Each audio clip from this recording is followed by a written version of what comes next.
Hello guys, mayong adlaw. Karong panahon na halos tanan na vlog sa Facebook.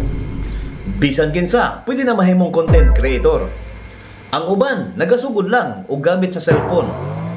Pero tungod sa ilang pagpaningkamot ug pagkugi, napansin ra gyud sa kadugayon. Dili nimo kinahanglan og mahal nga gamit. Ang importante, ikaw mismo ug ang imong istorya. Kaysa tinuod lang ang mga tao dili mangita og perpekto. Ang ilang gipangita ang katong tinuod. Kung dugay na ka gusto magsugod og vlog pero nagaduha-duha pa ka, hinumdumi, walay musikat kung walay nagsugod.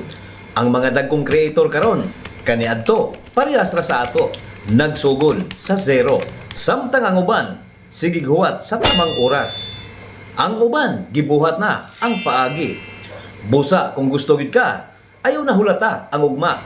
Sugdi karon basig ang imong istorya mo'y makadasig sa uban. God bless.